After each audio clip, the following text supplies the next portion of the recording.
Muy buenos días a todos los fans de Bosto y a todos aquellos artistas digitales que nos están siguiendo en esta serie de tutoriales. Este sería nuestro segundo tutorial. Espero que les haya gustado el primero, que hayan practicado algo de eso. De verdad, las técnicas que tratamos de mostrar en estos tutoriales son eso, tutoriales, no son un curso completo. El tema anterior no tiene de pronto que ver mucho con este tema en cuanto a producción, pero de igual manera vamos a tratar de explicarles algunas cosas, algunos conocimientos básicos. En este caso, hoy vamos a trabajar mucho lo que son los valores, los famosos valores, la parte de iluminación del personaje o de la escena o de cualquier pieza que estén trabajando. Lo primero que tengo que decirles es que cuando vayan a empezar a tratar de hacer este tipo de tutoriales, y en general cuando traten de seguir cualquier tutorial, háganlo desde sus bases, o sea, traten de hacerlo desde sus bases de anatomía, de sus bases de dibujo, porque están practicando ciertas cosas muy específicas. Por ejemplo, si van a trabajar, si van a practicar lo que vamos a ver en este tutorial, estarían practicando básicamente la cuestión de iluminación. Entonces incluso podrían tomar o prestado, diciéndole al artista específicamente que si les presta esos bocetos, esas líneas para practicar, o podrán descargar las líneas de este arte, yo se los cedo para que puedan practicar. No es para que presenten ese trabajo como si fueran de ustedes completamente, a menos de que obviamente me den los créditos en la parte de la línea y de la idea sobre todo. Pero bueno, estos son trabajos para practicar, entonces no necesariamente tienen que montarlo tampoco las redes sociales. Y aún así, si quieren hacerlo, pues ya saben, utilizan simplemente la cuestión del crédito, me pueden etiquetar, etcétera, etcétera. Y nada, a disfrutar bastante este tipo de cosas que hacemos, a quitarnos un poco como esos prejuicios que tenemos, a sacar un poco a un lado el asunto del qué van a pensar, del qué van a decir los otros cuando publiquemos nuestras imágenes. Y nada, al fin y al cabo es un proceso muy personal, es una cuestión de ir avanzando, y no hay por qué tenerle ni miedo ni tener, como decíamos, esos prejuicios. Entonces nada, hoy tenemos esta pieza, les voy a mostrar, preparé un boceto previo, es un concepto pensado en la gula.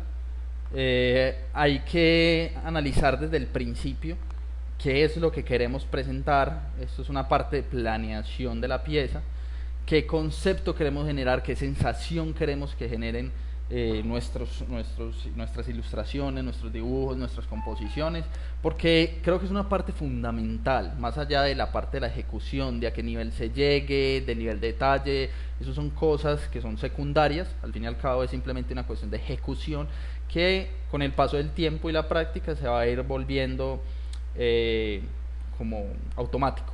Entonces llegamos a un modo automático de ejecución, ¿sí? Pero esta parte de planeación es supremamente importante. Dedíquenle por lo menos un 30-40% del tiempo que tienen estipulado para la pieza, porque eso les va a permitir que el trabajo sea un poco más fluido, que no tengan esos atasques, como esos puntos en los que uno se queda pensando qué es lo que tiene que hacer, sino que van trabajando de manera continua. También les recomiendo mucho que hagan unas pausas activas, más o menos, pues hay algunos que recomiendan hacerlo cada unos 25 minutos, sobre todo para hacerle ejercicios a la mano, y bueno, para hacer cualquier tipo de actividad distinta a dibujar, a pesar de que el dibujo, y esto es casi que regla general para quienes trabajamos con esto, hace parte de nuestros gustos, de nuestras pasiones, ¿sí? Entonces también hay que hacer otro tipo de actividades, por ejemplo, tener algo de vida social es importante, ver películas, hacer actividades que nos permitan conseguir como lo que nosotros llamamos la musa, que realmente no es más que un cúmulo de experiencias que vamos teniendo a lo largo de nuestras vidas y que vamos viendo reflejadas en nuestras piezas. Eso realmente es algo que recomiendan gente, por ejemplo, que dicta cursos de creatividad, y es, si quieren ser creativos, tengan diferentes experiencias, no solamente sentarse en el computador todo el día a dibujar, dibujar y dibujar. Bueno, arranquemos entonces. Antes de arrancar de una con la parte de la ejecución de esta pieza, vamos a ver unos conceptos básicos. Para ello vamos a hacer uso de la esfera, que básicamente es un círculo que vamos a llevar a la tridimensionalidad por medio de los valores y la iluminación. Para hacer un círculo que sea perfecto, vamos a utilizar la tecla Shift y con la herramienta de selección de círculo, que la podemos encontrar, generalmente está en la del cuadrado, pero si dejan clic hundido acá, se pueden pasar a la herramienta de marco elíptico. Entonces hunden clic y Shift y arrastra. Eso nos va a dar un círculo perfecto, por lo menos en selección, ¿sí? Porque si lo hacen normal, muy seguramente les quede achatado y no nos sirve mucho. Entonces, de nuevo, Shift, clic y arrastramos. Dentro de este círculo, pues vamos a coger un tono medio. Recuerden que para coger el tono medio nos vamos aquí a la paleta de color y vamos a escoger acá un gris que esté más o menos en el intermedio. Eso usa ojo, no necesariamente tiene que coger un tono exacto. Y lo van a rellenar, puede ser con la herramienta pincel, ya no se saldrían de la línea, como también podrían rellenarlo con Alt suprimir, teniendo la herramienta pincel seleccionada y ya el tono seleccionado. Eso va a hacer que rellene automáticamente la forma que tenemos en este momento. Vamos a necesitar también otra forma. Esta forma la vamos a sacar con la herramienta cuadrado. Vamos a escoger un tono un poco más oscuro, algo que genere un poco de contraste para la superficie. Para hacer esa superficie, lo que vamos a hacer es que vamos a crear un cuadrado y ese cuadrado lo vamos a transformar con el atajo por teclado Control T, y con el control hundido en los nodos vamos a poder ir modificando esto. Vamos a hacerle acá esta modificación, lo vamos a alargar un poco, quiero que tenga un poco más de área. Eso, perfecto. Esto nos va a servir como superficie. Estas formas que generamos se deben y se pueden rasterizar con la herramienta, por ejemplo, borrador, dándole un clic y les va a decir que si desea rasterizar la forma para modificarla, le vamos a decir que ok y ya nos va a quedar ahí el dibujo como tal. Ya no es una forma, sino un dibujo. ¿Listo? Bueno, entonces vamos a arrancar definiendo la primera cosa que debemos definir al momento de iluminar o empezar con la cuestión de valores, y es de dónde proviene y cuál es nuestra fuente de luz, porque no siempre es la misma. Por ejemplo, puede ser o el sol, o puede ser una luz artificial como un bombillo, o puede ser la entrada, por ejemplo, del sol por una ventana. Todo eso va a cambiar la forma en la que se va a ver nuestro objeto de manera tridimensional gracias a la iluminación. Por ejemplo, sé que han visto en varias partes que iluminan, por ejemplo en este tipo de esferitas, hacen como 4 cuadros que representan la entrada de luz de una ventana, ¿sí?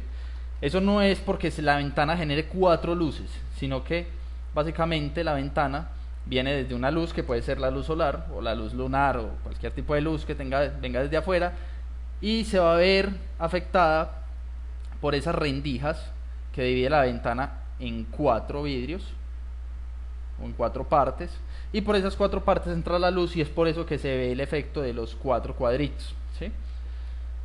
Este no va a ser el caso, vamos a trabajar con una luz muy general, ¿no? Pero vamos a definir también el ángulo de la luz, desde dónde viene, si va a venir desde la derecha, si va a venir desde arriba, si va a venir de pronto con algún tipo de inclinación, teniendo en cuenta que esta parte de aquí atrás sería como para hacer un cono para mostrar el ángulo que vamos a tener, o si la vamos a tener desde al frente o desde atrás, desde el frente o desde atrás. Listo. Para este ejercicio recomiendo mucho que trabajemos una luz que tenga esta dirección, ¿sí? Esto nos va a ayudar en el círculo a darle un poco más de volumen. Entonces, teniendo ya definido esa dirección, vamos a entrar a bloquear el área de nuestro círculo. Recuerden que para bloquear eso se hace por acá arriba, en esta opción, en este panel de herramientas, y le dan acá que es bloquear básicamente la figura que tengamos ahí, y eso nos va a permitir que todo lo que dibujemos quede siempre por dentro de la figura y no se salga del contorno. ¿Listo? Para coger y entender mejor la iluminación, vamos a dividir la luz en distintos conceptos. Vamos a empezar con la luz principal, que básicamente la vamos a elegir tomando un tono intermedio entre nuestro tono medio y la luz más clara, que sería el blanco, o sea, más o menos por acá. Vamos a fijarnos que sí tenga algo de contraste y vamos a tomar, les recomiendo un pincel difuminado para arrancar esa luz. También lo pueden hacer con un pincel duro. ¿Qué pasa con el pincel duro? Que con el pincel duro tendrían que entrar a difuminar. Entonces, haciéndole más suave con la tableta, podrían ir cogiendo tonos intermedios y nos demoraría de pronto un poco más. Mientras que si lo hacemos de una vez con un pincel difuminado, pues tendríamos de una vez la difuminación que necesitamos de la luz. ¿Listo? Bueno, entonces, de nuevo, cogemos acá la mitad, pincel difuminado, y ojalá con un pincel un poco grande vamos a seleccionar más o menos dónde pegaría la luz. O sea, el centro de acá donde está mostrando este círculo del pincel sería donde empezaría a pegar la luz. Vamos a irlo iluminando. Exactamente. Ahí tenemos nuestra primer fuente de luz, que sería la luz principal o nuestra luz fuerte. Y a medida que se va difuminando, va encontrando lo que serían los tonos medios, que es nuestro segundo concepto, que es el tono básicamente entre la luz principal, que sería toda esta área, ¿sí?, y la manera en que se va difuminando, o sea, por acá estaríamos encontrando nuestro tono medio. Ahí ya tenemos dos conceptos de iluminación. Aparte de eso, vamos a tener también un tercer concepto, al que vamos a llamar la sombra propia del objeto, que es básicamente la sombra o el lugar donde no llega la luz, o sea, toda esta área por acá, ¿sí? Para hacer eso, vamos a coger nuestro tono medio y nos vamos a ir a la mitad entre ese tono y el tono más oscuro, o sea, más o menos por acá. Ese sería nuestra sombra.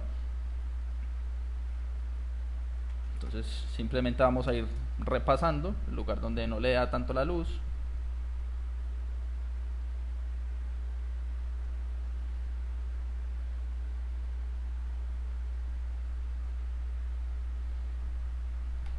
Listo. Ahí tenemos ya nuestra sombra propia del objeto. Podemos ir repasando un poquito. Aquí voy a coger un poco más de ese tono medio.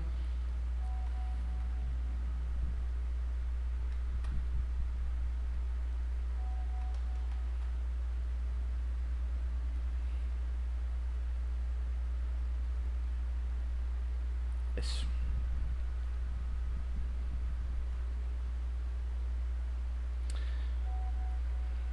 Hay que tratar de que no se vea mucho el contraste acá, por ejemplo en esta parte se nota mucho, entonces vamos a difuminar un poco, cogiendo nuestro tono medio, pasándolo con suavidad, o sea, no haciéndole mucha presión a la tableta.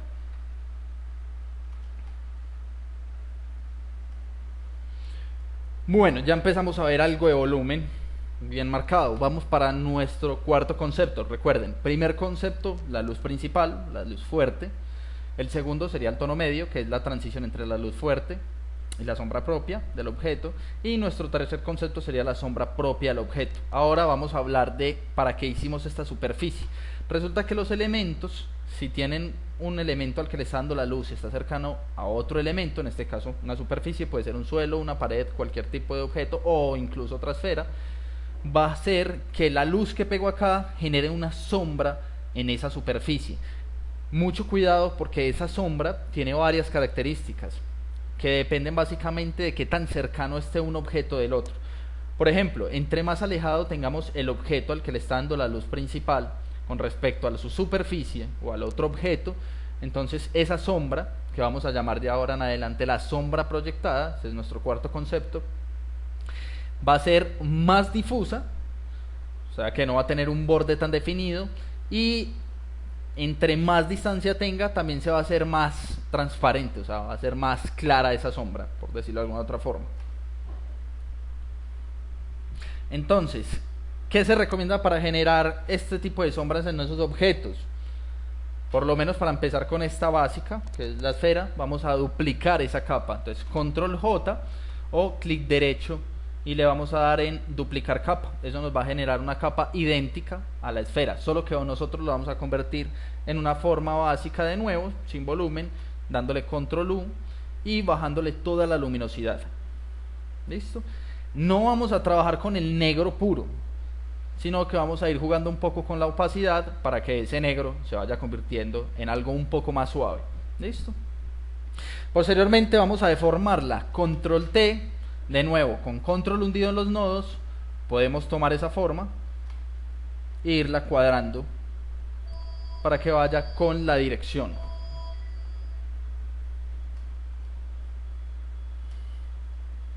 En la que viene la luz. En este caso va a ser más o menos así. ¿Listo? Ahora, hay otra propiedad que debemos de tener en cuenta, y es que a medida que la sombra se aleja del punto exacto donde los objetos se juntan, o donde más cercano está el objeto, porque recuerden que este objeto pues tiene un volumen. Ese volumen básicamente se da a medida que el objeto va subiendo en su altura. O sea que esta parte de acá sería los puntos más cercanos a la superficie, sobre todo este que es el punto de contacto. Entonces los puntos más cercanos acá en esta sombra serían los puntos más fuertes y menos difuminados, y también a medida que se va alejando pues se va difuminando y se va perdiendo. Entonces esta sombra vamos a bajarle primero un poco la opacidad, que igual se note el contraste entre la sombra, la superficie y el objeto. Y ahora vamos a trabajar con un concepto que son las máscaras. Las máscaras nos permite ocultar o mostrar el objeto sin necesidad de borrarlo. Entonces, para aplicar una máscara, simplemente vamos a coger el objeto y vamos a aplicarle acá, vamos a darle un clic a este botón de acá abajo, y nos va a generar un cuadrado blanco. Mucho cuidado que este cuadrado blanco no es un lienzo en blanco para pintar, o por lo menos para dibujar, porque para pintar sí, pues vamos pintando ahí o de blanco o de negro, no nos permite pintar con otro tono distinto a escala de grises. Y lo que hace es, lo que esté en blanco es lo que va a mostrar, y lo que esté en negro simplemente lo oculta. Mucho cuidado, no lo borra, la forma seguirá estando. ¿Dónde? En este cuadrito de acá. Miren que podemos dar clic en ambos cuadrados.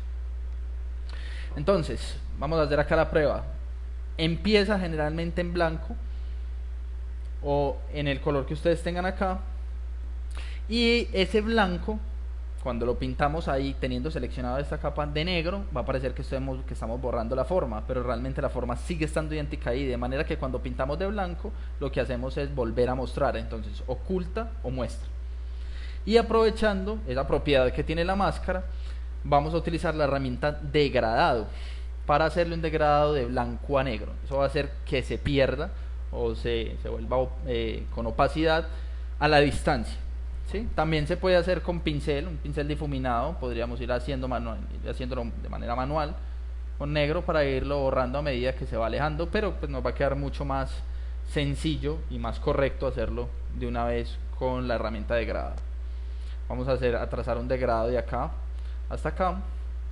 Bueno, en este caso invertido, necesitamos que se vaya desapareciendo acá. Entonces vamos a irle dando, le podemos ir dando varias veces hasta que ya nos quede una sombra que nos parezca ideal para lo que estamos trabajando. Si queremos mover esa sombra, nos tendríamos que pasar de nuevo a la forma que tenemos pintando a la máscara. Entonces damos un clic acá en el cuadro izquierdo y podemos ir a modificar la sombra de nuevo, a borrar ahí sí, o a hacerle más, lo que queramos. Por el momento vamos a dejarlo así. Esto ya nos está contando que hay una superficie que se está juntando con otro objeto. Hay dos objetos, dos superficies cercanas. Esto es la sombra proyectada. ¿Listo? Ahora, esa sombra proyectada la vamos a aplicar un desenfoque gaussiano. Nos vamos a filtro, desenfocar, desenfoque gaussiano. Y acá podemos manejar el radio del desenfoque. Si le aplicamos demasiado nos va a quedar muy desenfocado, y si le aplicamos poco pues nos va a quedar menos desenfocado. La idea es que le apliquemos un poco realmente. Recuerden quitar aquí el bloqueo para que se pueda notar mejor ese desenfoque gaussiano.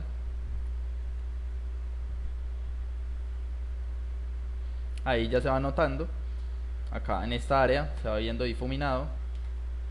Entonces vamos a difuminarlo así.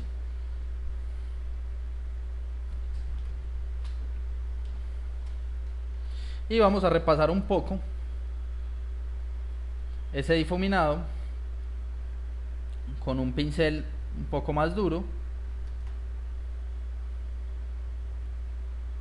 en las áreas cercanas, recuerden, al punto donde las superficies son más cercanas, donde se juntan, que no debería estar tan difuminado. Listo, esto va a ayudar a que sea un poco más real.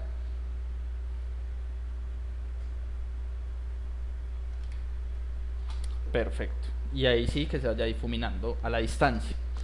Ya tenemos entonces 4 conceptos: luz fuerte, luz principal; tono medio, que sería el tono entre la luz fuerte y los tonos que hay acá. Estos tonos de acá son la sombra propia del objeto, y tenemos un cuarto concepto que es la sombra proyectada del objeto. Listo, vamos a de nuevo a bajarle un poco la opacidad a esa sombra. Listo, vamos a nuestro quinto concepto: cuando la iluminación pega en el objeto, cuando la luz pega en el objeto, en esa dirección que venga, en esa misma dirección va a pegar en la superficie y va a rebotar en esa superficie. Entonces esa luz, que vamos a llamar de aquí en adelante luz de rebote, la vamos a hacer tomando más o menos el tono medio, de nuevo un pincel difuminado, y vamos a hacerle suavemente al área más cercana al objeto que esté con la superficie. Eso básicamente, recuerden que se da es con superficie. Si estuviera esto en el aire, este tipo de cosas no se darían. Es solo cuando tiene una superficie cercana. Entre más cercana esté la superficie, más fuerte va a ser esta luz de rebote y más marcada. Igual pueden ir a difuminar un poco, cogiendo el tono que tenemos de la sombra propia.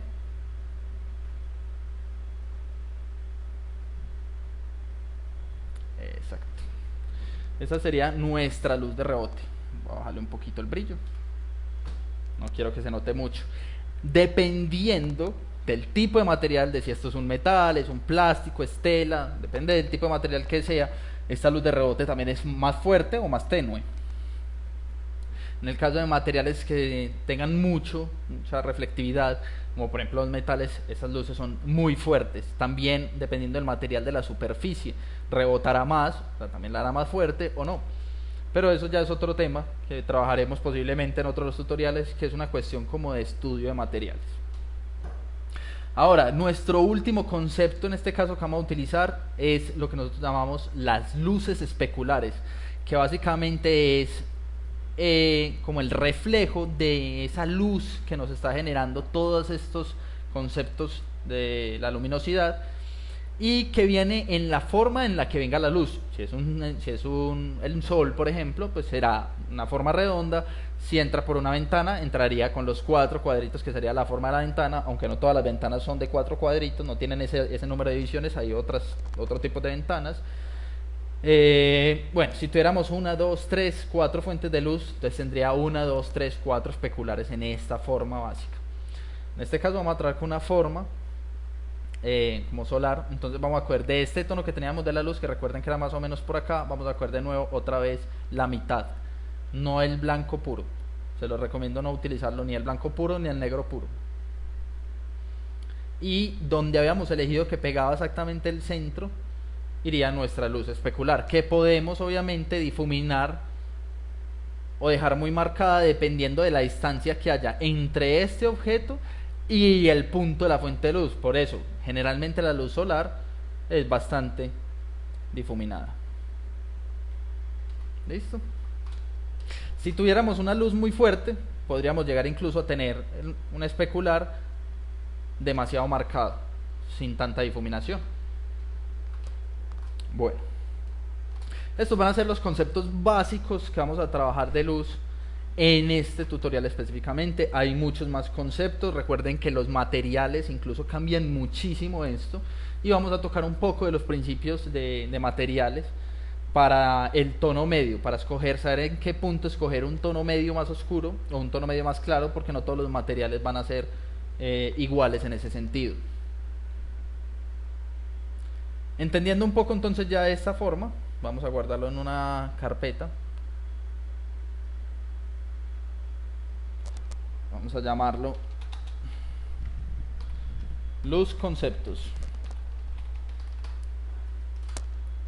¿Listo?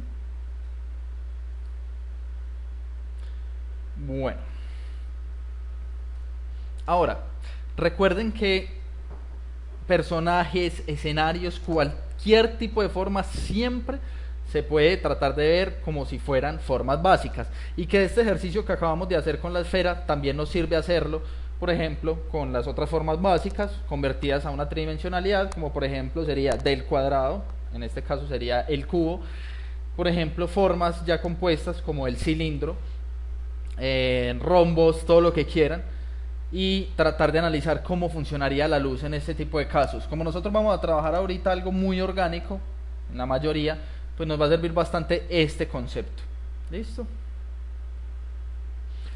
Bueno, ahora, les recuerdo, no tienen por qué hacer un line art para empezar con este proceso. Esto es un boceto. Fíjense que no mido demasiado las líneas ni nada, simplemente busco una estructura que sea acorde a lo que quiero mostrar, al concepto.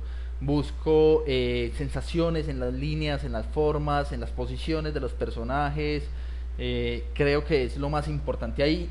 Y nos podemos ir de acá rápidamente a la iluminación. Si lo que queremos es tratar de manejar un estilo algo realista, no estamos hablando de hiperrealismo, sino simplemente de algo realista.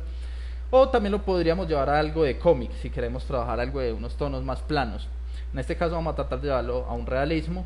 Muy seguramente toda esta línea se va a perder, porque realmente en la realidad las líneas no existen, a menos de que nosotros la dibujemos, ¿sí? Pero lo que nosotros vemos acá como línea básicamente es el contorno de las formas, que se va a ir perdiendo en la medida que vamos iluminando, como veíamos acá en el círculo, que se convirtió en esfera, y aún así en ningún momento se ve una línea definida, simplemente son los contrastes entre la luz, lo que parece que hace una línea. Entonces aquí este boceto de alguna manera nos va a servir para guiarnos en el proceso, pero no lo vamos a necesitar más adelante.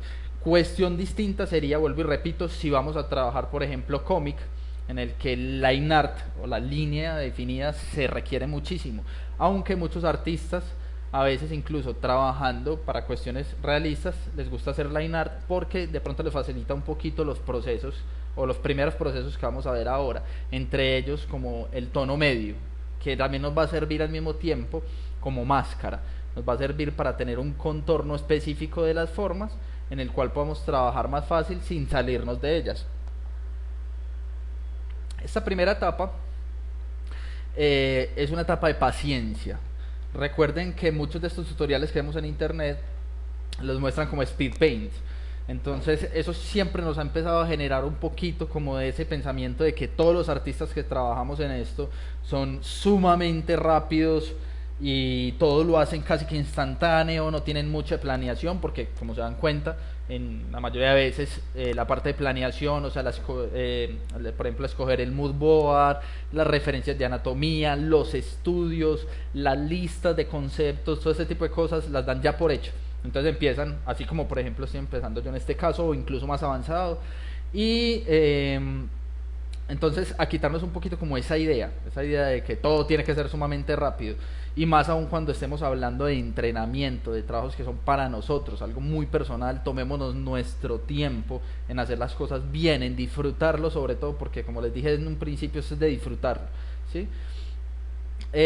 La velocidad en la que trabajemos se va a ir dando paulatinamente, a medida en que vayamos practicando y hagamos cada vez más, pero no es el fin. Es realmente algo que no creo que sea lo importante en hacer este tipo de cosas. Hay artistas muy buenos que se pueden demorar 2-3 días artefinalizando una pieza, como también he visto artistas también muy genios que han artefinalizado una pieza, tal vez no al nivel de detalle que uno espera, artefinalizar algo para que sea muy realista, pero que sí tiene ya un color, una iluminación, una composición en horas. Pero bueno, entonces este primer proceso lo vamos a hacer en una capa aparte de la línea, no, así sea el line art o el boceto, no vayan a trabajarlo en la misma capa, porque si lo trabajan en la misma capa pues van a empezar a borrar esa línea, y a veces la opacidad del pincel no les deja ver que están eliminando las cosas, y ya después no les va a dar para devolverse. Entonces vamos a crear una capa nueva. En esta capa nueva nos vamos a ir por el concepto básico, que es como empezamos la esfera, cogiendo un tono medio. independientemente del tipo de materiales y demás, vamos a coger simplemente un tono medio y vamos a empezar a rellenar las formas sin salirnos de los bordes. Hay muchas formas de hacerlo. Forma número 1, que sería utilizando el pincel. Entonces cogeríamos un pincel, ojalá un pincel duro que no nos genere opacidades, ¿sí? Y empezaríamos a rayar y vamos llenando nuestras formas. Esta forma es demorada, pero es importante también que lo hagan las primeras veces de esta manera, porque de alguna otra manera, si es de las primeras piezas que van a trabajar en el día, les va a servir muchísimo este ejercicio para soltar un poco la mano. Recuerden que esto, como cualquier tipo de ejercicio, requiere de un previo calentamiento. Muchos lo hacen haciendo líneas, de manera que a mano alzada, que les vaya quedando así en distintas direcciones, haciendo por ejemplo la esfera que todos sufrimos tanto por hacer para que quede perfecta, pero es una cuestión de hacer ejercicios previos, ¿sí? Pero bueno, esta no es la única forma, y si ya tienes algo de calentamiento previo, también hay otras formas mucho más rápidas de hacerlo. Vamos a ver esas formas. Forma número 2, con las herramientas de selección, como por ejemplo la herramienta lazo. Podemos ir cogiendo los bordes de las formas. Para esto hay que tener algo de pulso y vamos cerrando para luego rellenar con Alt suprimir o con el pincel. Pero como les digo, siempre van a quedar acá pedacitos que igual toca pulir con el lápiz. Podemos ir cogiendo, no siempre tiene que ser áreas tan pequeñas, podemos ir cogiendo áreas más grandes y cada vez ser pues un poco más productivos al respecto, a medida que vayan aprendiendo a utilizar un poco mejor esta herramienta. ¿Listo? Así también podríamos ir rellenando. Otra forma en la que podemos rellenar: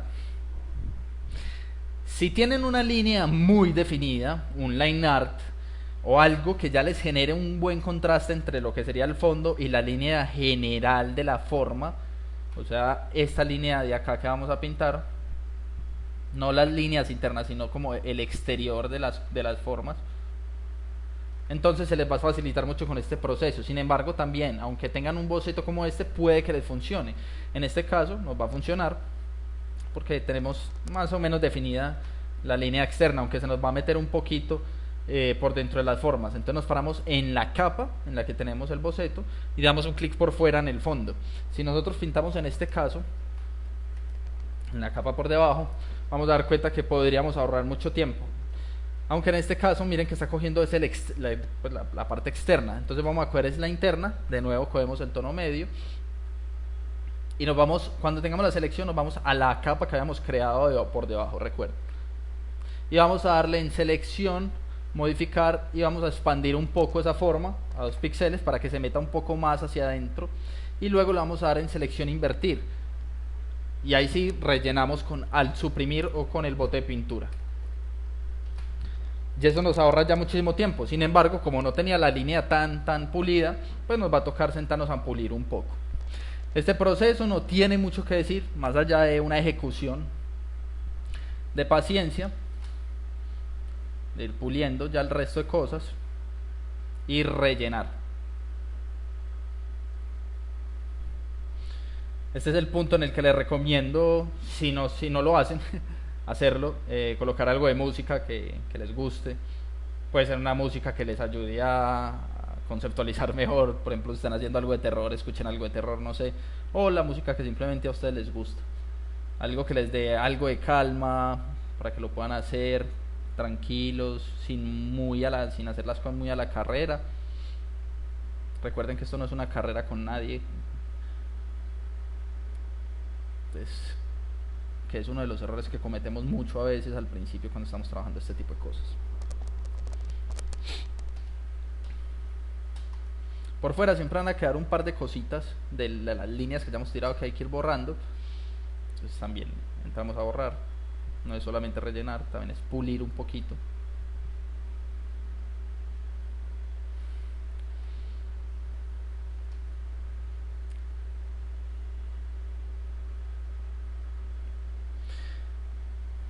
Miren que estos procesos bien hechos pues demoran algo de tiempo. Este es el tipo de tiempo que nosotros debemos valorar al momento de ofrecer o de vender este tipo de piezas y colocarles un precio.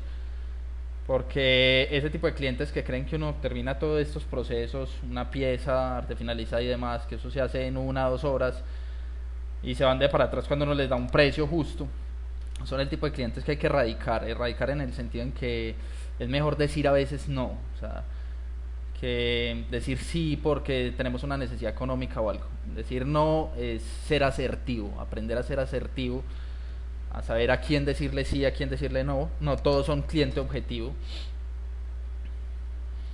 Y definitivamente siempre cobrar lo justo. Esto es un trabajo que no todos hacen, es un trabajo que tuvimos que estudiar, que tuvimos que invertir mucho tiempo de nuestras vidas para lograr llegar al nivel en el que cada uno esté, y es supremamente valioso. Recuerden que uno cuando vende cualquier tipo de cosa no está vendiendo ese producto específicamente, estás vendiendo el tiempo de vida que es único e irrecuperable que invertiste en hacer esa pieza.